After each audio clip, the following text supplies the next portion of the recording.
الحمد لله رب العالمين والصلاة والسلام على سيد الأنبياء والمرسلين. أما بعد فأعوذ بالله من الشيطان الرجيم. بسم الله الرحمن الرحيم. قال الله تبارك وتعالى في القرآن المجيد: يا أيها الذين آمنوا اتقوا الله وكونوا مع الصادقين. آمنت بالله صدق الله العظيم. إن الله وملائكته يصلون على النبي.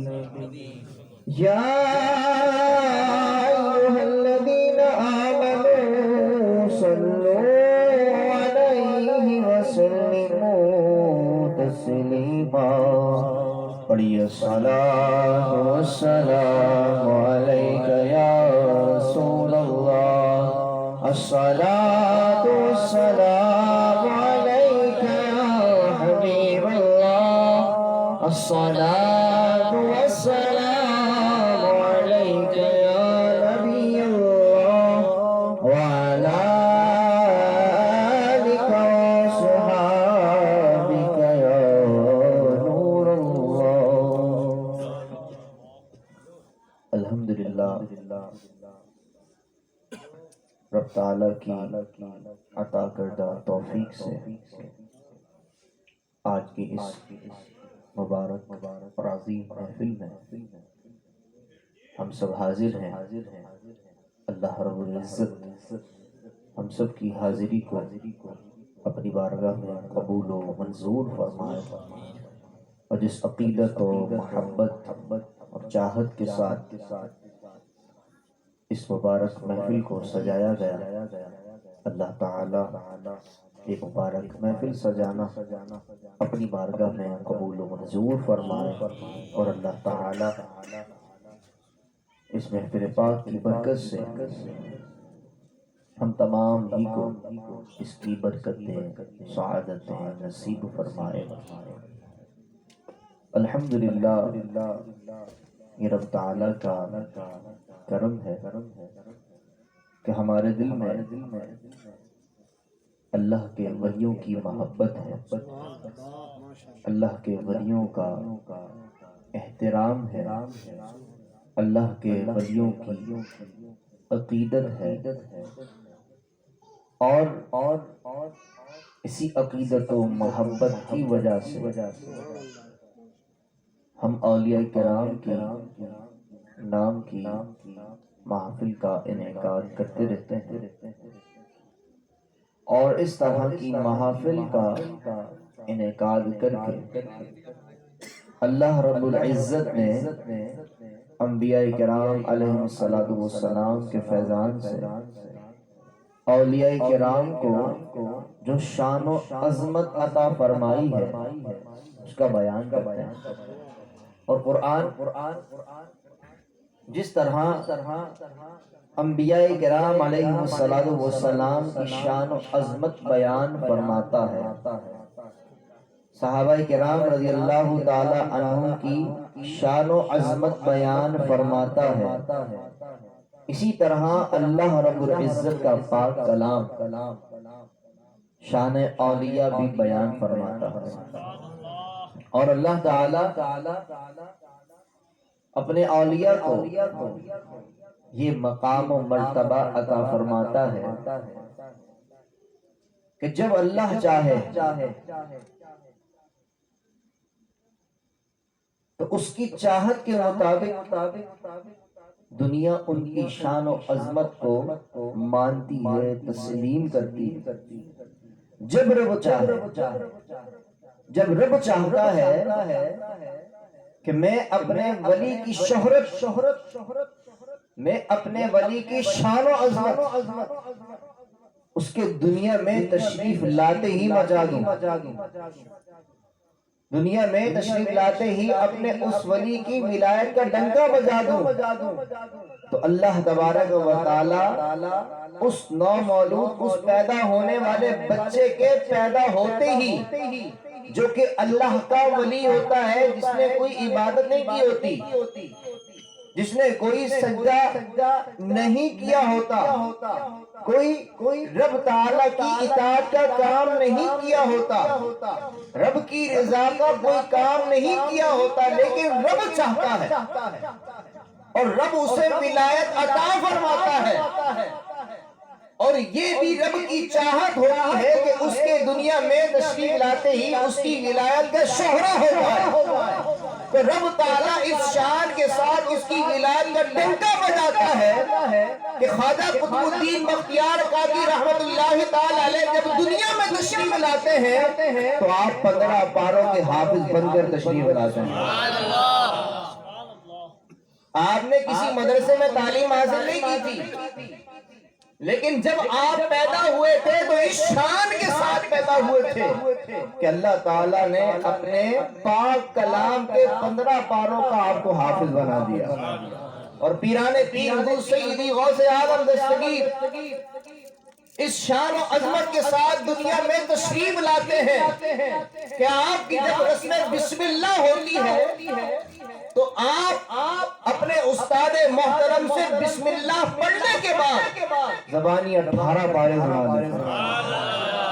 تو اس طرح اولیاء کرام کی شان و عظمت جب رب چاہے تو پیدا ہوتے ہی ہو جاتی ہے، ان کے بچپنے کے عالم میں ہی ہو جاتی ہے، اور جب یہ چمکتا ہوا چہرہ دنیا کے سامنے آتا ہے، دنیا کے سامنے بڑا ہو کر، نوجوان ہو کر چمکتا دمکتا ہے، تو اس کی روشنی سے سارے عالم کو اللہ تعالیٰ جگمگا دیتا ہے۔ آپ دیکھیے نا، اللہ تعالیٰ نے سارے عالم میں حضور غوث پاک رضی اللہ تعالیٰ عنہ کا کیسا چرچا فرمایا کہ جس طرح پیارے آقا علیہ السلام کا جشن میلاد دھوم دھام سے منایا جاتا ہے، لوگوں کی زبان پر 12ویں کے چرچے ہوتے ہیں، اللہ تبارک و تعالیٰ نے حضور سیدی غوث اعظم کی 11ویں کے چرچے بھی فرما دیے۔ جس طرح 12ویں کے چرچے ہیں، اسی طرح گھر گھر میں 11ویں شریف کی بھی چرچے ہیں۔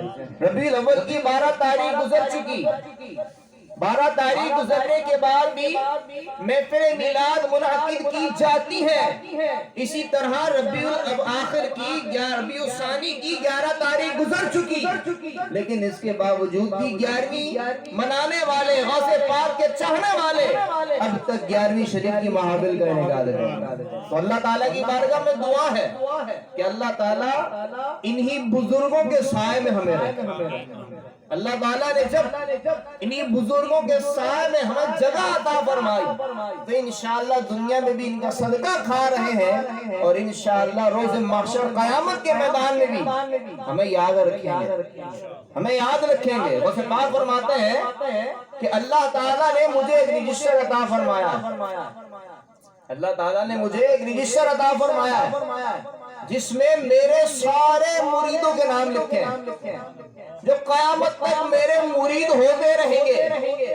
میں جب تک جنت میں نہ جاؤں، جب تک میں جنت میں نہیں جاؤں گا، جب تک اپنے ایک ایک مرید کا ہاتھ پکڑ کر جنت میں داخل نہ کروں۔ تو غوث پاک رحمت اللہ تعالیٰ علیہ کو رب نے یہ مقام دیا، اسی لیے جب غوث پاک رحمت اللہ تعالیٰ علیہ کے چاہنے والے کو جب کوئی حاجت ہوتی ہے، جب کوئی چاہت ہوتی ہے، رب سے کچھ طلب کرنا ہوتا ہے، تو حضور سیدی غوث پاک رحمت اللہ تعالیٰ علیہ کے صدقے سے طلب کرتے ہیں، اللہ تعالیٰ ہماری وہ مراد پوری فرما دیتا ہے۔ اور بعض مرادیں ایسی ہوتی ہیں کہ جو ہمیں ناممکن نظر آ رہی ہے، جن کے آثار نظر نہیں آ رہے ہوتے، لیکن اللہ تعالیٰ ان پیاروں کے صدقے میں ہماری مرادوں کو پورا فرما دیتا ہے۔ اور حضور غوث پاک رحمت اللہ تعالی علیہ کا تو کیا مقام و مرتبہ ہے کہ غوث پاک رحمت اللہ تعالی علیہ کو پیارے محبوب علیہ السلام کا ایسا صدقہ ملا ہے کہ جس طرح در مصطفیٰ پر آنے والا اپنی جھولی کو بھر کر جاتا ہے، نامراد نہیں جاتا، اسی طرح جو در غوث پاک پر حاضر ہوتا ہے وہ بھی اپنی مراد پوری کر کے ہی جاتا ہے۔ رب تعالیٰ نے اگرچہ محرومی لکھی ہے لیکن اللہ تعالیٰ اپنے ان پیاروں کے صدقے میں وہ کچھ عطا فرما دیتا ہے۔ اس واقعے سے بخوبی اندازہ لگائیے کہ غوث پاک رحمت اللہ تعالیٰ علیہ کی دربار میں ایک عورت آتی ہے، عورت آکے عرض کرتی ہے علی جان میرے اولاد نہیں، آپ دعا فرمائیے کہ اللہ تعالی مجھے لڑکا عطا فرما دے۔ اللہ تعالیٰ کی بارگاہ میں دعا کرنے سے پہلے حضور غوث پاک رحمت اللہ تعالی علیہ مراقبہ فرماتے ہیں اور ملاحظہ فرماتے ہیں کہ اس عورت کے نصیب میں تو اولاد ہی نہیں ہے، لیکن رب عطا فرمانے والا ہے، رب ہی نصیب بنانے والا ہے۔ رب عطا فرمانا چاہے تو صرف کن فرمائے وہ چیز ہو جائے۔ آپ نے تو ملاحظہ فرمایا کہ اس عورت کے نصیب میں اولاد نہیں ہے، پھر یہ بھی دنیا کو دکھایا کہ اس عورت کے نصیب میں اگرچہ اولاد تو نہیں ہے لیکن دیکھو رب عبد القادر سے پیار کتنا فرماتا ہے۔ آگے سنیں گے تو سمجھ آ جائے گی کہ یہ بات میں نے کیوں کہی کہ رب تعالیٰ شیخ عبد القادر غوث اعظم رضی اللہ تعالیٰ عنہ سے کیسا پیار فرماتا ہے۔ آپ نے ملاحظہ فرمایا کہ اس کے نصیب میں اولاد نہیں ہے، غوث پاک عرض گزار ہوئے مولا اسے ایک بیٹا عطا فرما۔ جواب آتا ہے پیارے اس کے نصیب میں اولاد نہیں ہے۔ آپ جواب ملنے کے بعد اس عورت کو حوصلہ دے دیتے، صبر کی تلقین فرما دیتے، تیرے نصیب میں اولاد نہیں ہے، میں نے دعا کی ہے، جواب آ گیا ہے۔ آپ نے دوبارہ دعا فرمائی مولا اس سے 2 بیٹے عطا فرما۔ یہی جواب ملتا ہے پیارے اس کے نصیب میں اولاد نہیں ہے۔ آپ تیسری مرتبہ عرض کرتے ہیں مولا اسے 3 بیٹے عطا فرما۔ یہی جواب ملتا ہے پیارے اس کے نصیب میں اولاد نہیں ہے۔ چوتھی مرتبہ اپنے ہاتھوں کو اٹھاتے ہیں اور عرض کرتے ہیں مولا اسے 4 بیٹے عطا فرما۔ جواب یہی ملتا ہے پیارے اس کے نصیب میں اولاد نہیں ہے۔ آپ 5ویں مرتبہ عرض کرتے ہیں مولا اسے 5 بیٹے عطا فرما۔ یہی جواب ملتا ہے پیارے اس کے نصیب میں اولاد نہیں ہے۔ آپ 6ٹھی مرتبہ عرض کرتے ہیں مولا 6 بیٹے عطا فرما۔ یہی جواب ملتا ہے پیارے اس کے نصیب میں اولاد نہیں ہے۔ آپ 7ویں مرتبہ عرض کرتے ہیں مولا اسے 7 بیٹے عطا فرما۔ یہ بار بار غوث پاک کا عرض کرنا رب تعالیٰ ایسا منظور فرماتا ہے، جواب آتا ہے پیارے اس کے نصیب میں اولاد تو نہ تھی لیکن آپ کے اصرار کی وجہ سے، آپ کی محبت کی وجہ سے، آپ کی وجہ سے اسے 7 بیٹے عطا فرماتا ہے۔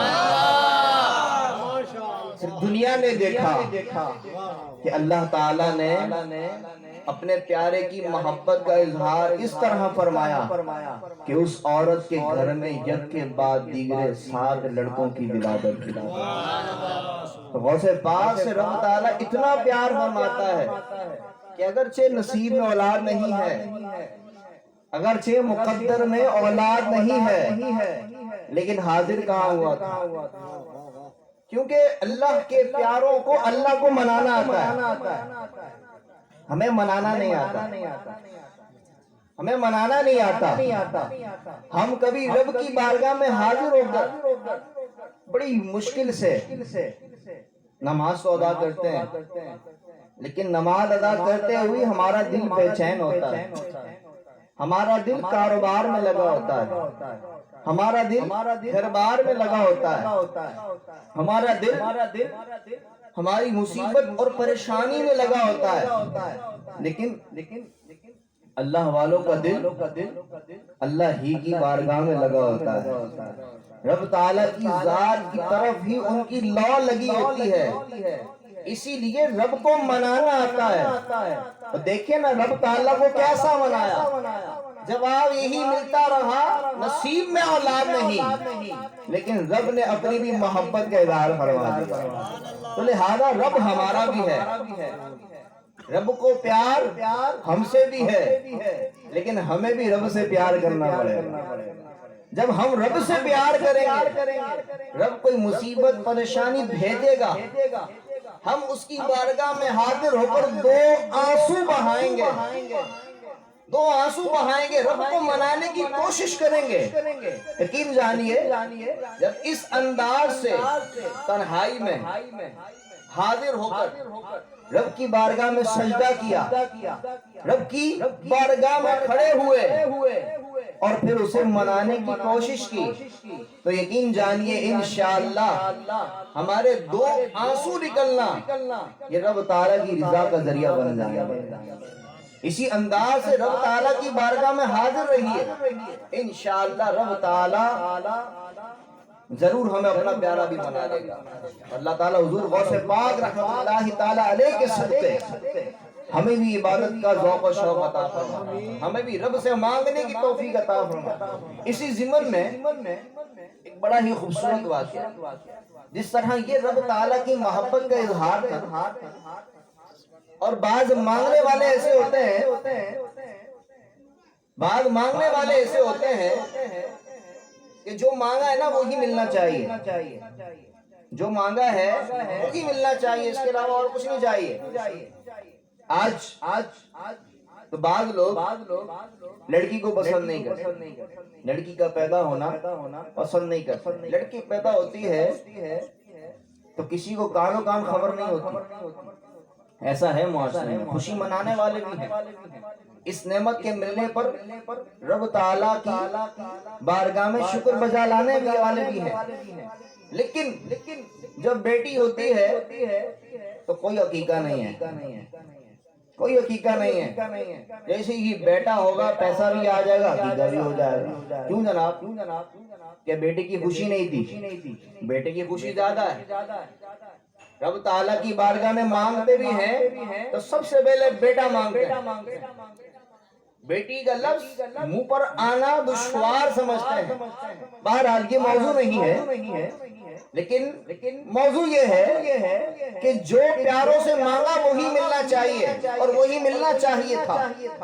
ایک شخص غوث پاک رحمت اللہ تعالیٰ علیہ کے دربار میں حاضر ہوتا ہے، اس نے یہ سن رکھا تھا کہ غوث پاک رحمت اللہ تعالیٰ علیہ کے دربار میں حاجتیں پوری ہوتی ہیں، غوث پاک کے دربار میں جو بھی مانگا جائے پورا ہوتا ہے۔ وہ غوث پاک رحمت اللہ تعالیٰ علیہ کے دربار میں حاضر ہو کر عرض کرتا ہے، آپ رب تعالیٰ سے دعا فرمائیے کہ اللہ تعالیٰ مجھے لڑکا عطا فرمائے۔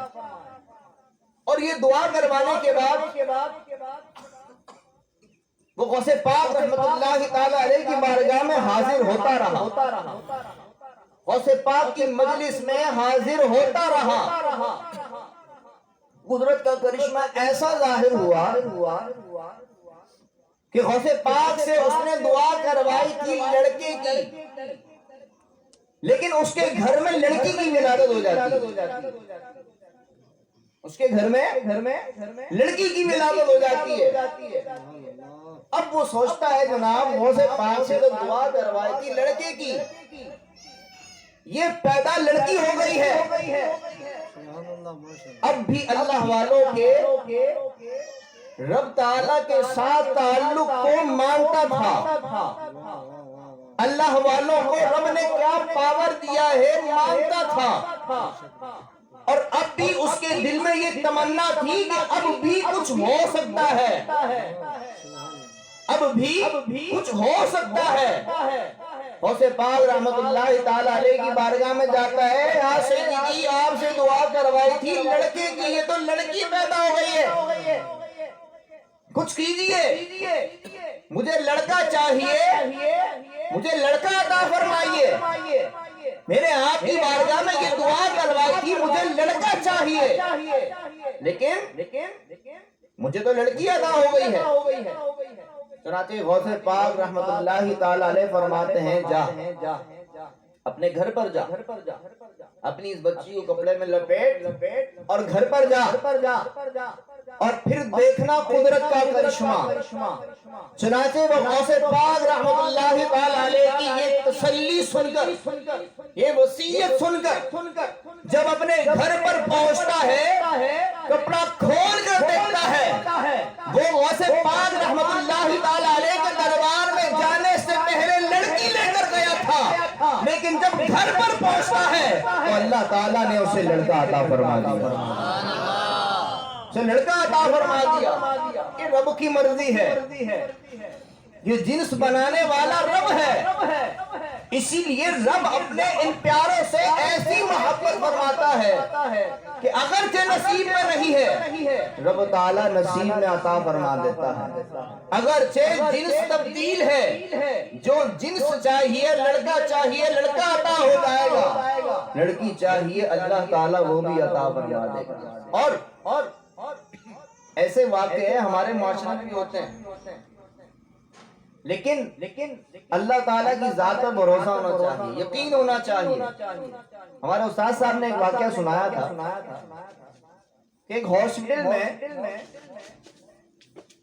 ایک ڈیلیوری ہوئی اور عورت کے پیٹ سے مینڈک نکلی، عورت کے پیٹ سے مینڈک نکلی، بچہ نہیں تھا۔ اب ڈاکٹر نے آگے بتایا، جناب بچہ تو نہیں ہوا، یہ مینڈک نکلا ہے، آپ نے اس کا کیا کرنا، آپ کو بتانا ضروری تھا، لہذا اب یہ لے جانے جیسا تو ہے نہیں، اب بتائیے کیا کرنا ہے۔ کہا رب نے مینڈک دیا ہے نا، ہمیں یہی منظور ہے، ہمیں یہی منظور ہے۔ چنانچہ وہ اسے کپڑے میں لپیٹ کر اپنے گھر پر لے آتے ہیں۔ جب گھر پر کھول کر دیکھتے ہیں تو اللہ تعالیٰ نے چاند سا چہرہ چمکاتا ہوا لڑکا عطا فرمایا۔ یہ رب کی ذات پر بھروسہ ہے، یہ رب تعالیٰ کی طرف سے آنے والی آزمائش پر صبر ہے، یہ رب تعالیٰ کی بارگاہ سے ملنے والی جیسی بھی نعمت ہے اس پر شکر بجا لانا ہے، اور پھر رب تعالیٰ اپنی قدرت کا تماشا بھی کیسا کرواتا ہے، قدرت کا کرشمہ بھی کیسا دکھاتا ہے۔ بظاہر ایک تصور میں نہیں آ سکتا کہ یار یہ جنس اتنی جلدی کیسے تبدیل ہو سکتی ہے، یہ کیسے ممکن ہے، لیکن جب رب تعالیٰ چاہے نا سب کچھ ممکن ہو جاتا ہے۔ تو لہذا ہمیں ضرورت اس بات کی ہے کہ ہم اپنے رب کے ساتھ اپنے تعلق کو جوڑیں۔ جب ہمارا تعلق اپنے رب کے ساتھ ہو جائے گا تو انشاءاللہ دنیا میں بھی جو مصیبتیں آ رہی ہیں، پریشانیاں آ رہی ہیں، جب رب سے پیار کر کے ان مصیبتوں کو اور پریشانیوں کو دیکھیں گے تو یہ مصیبتیں اور پریشانیاں ہمیں کچھ نہیں لگیں گی، کیونکہ رب سے پیار ہے۔ جب اولاد سے پیار ہے نا تو اولاد بیمار بھی ہو، پریشان بھی ہو، ماں باپ اولاد سے پیار کرتے ہیں کیونکہ انہیں پتہ ہے یہ ہماری اولاد ہے، ان کو ہم دکھ میں پریشانی میں کب تک دیکھیں گے، ان کی مصیبت، ان کی پریشانی، ان کی تکالیف ہم سے دیکھی نہیں جاتی، تو رب تعالیٰ تو 70 ماؤں سے زیادہ پیار فرمانے والا ہے، رب تعالیٰ تو 70 ماؤں سے زیادہ پیار فرمانے والا ہے۔ جب وہ ہمیں ملاحظہ فرمائے گا کہ میری بارگاہ سے مصیبت مل رہی ہے، پریشانی مل رہی ہے، لیکن اس کا سر سجدے سے اٹھتا نہیں ہے، تو رب تعالیٰ کا پیار بھی ہمارے سامنے آ جائے گا. پھر انشاءاللہ ایسی تقدیر بدلے گی کہ انشاءاللہ جب مٹی کو بھی ہاتھ لگائیں گے وہ بھی سونا ہو جائے گا. ابھی اگرچہ تقدیر ایسی بن گئی ہے کہ سونے کو ہاتھ لگاتے ہیں راکھ بن جاتی ہے، لیکن جب رب کا کرم ہو گیا تو انشاءاللہ مٹی کو بھی ہاتھ لگائیں گے سونا بن جائے گی. لیکن ضرورت اسی بات کی ہے کہ ہمیں رب تعالیٰ کی بارگاہ میں حاضر ہونا پڑے گا. جب رب تعالیٰ کی بارگاہ میں حاضر ہوتے رہیں گے، یہاں حاضری لگتی رہے گی نا. جو بچہ چھٹی نہیں کرتا نا، اگر کسی ایک دن غیر حاضر ہو جائے تو استاد کہتا ہے یہ کیسے نہیں آیا، اس نے چھٹی کیسے کی، یہ تو چھٹی نہیں کرتا. فوراً استاد کی توجہ جاتی ہے، اور جب توجہ جاتی ہے تو پھر پتہ چل جاتا ہے جناب کی غیر حاضری کیوں نہیں ہے. اسی طرح ہمیں رب تعالیٰ کی بارگاہ میں بھی روزانہ حاضری لگوانی پڑے گی کہ جب کبھی غفلت ہو گئی فوراً رب تعالیٰ کی بارگاہ سے پیغام آئے گا روزانہ حاضر ہوا کرتا تھا، آج غیر حاضری کی وجہ کیا ہے. جس طرح استاد فوراً پوچھتا ہے جناب روزانہ آتے تھے آج کیوں غیر حاضر ہو گئے، تو انشاءاللہ جب رب تعالیٰ کی بارگاہ میں روزانہ حاضری لگوانے کا معمول ہوگا تو جب کبھی شیطان کا حملہ آئے گا لیکن رب تعالیٰ کی بارگاہ سے جب پیغام آئے گا تو انشاءاللہ رب تعالیٰ کی بارگاہ میں پھر سے حاضر ہو جائیں گے. اللہ تعالیٰ ہم سب کو رب تعالیٰ کی بارگاہ میں حاضر ہوتے رہنے کی توفیق عطا فرمائے. وما علینا الا البلاغ.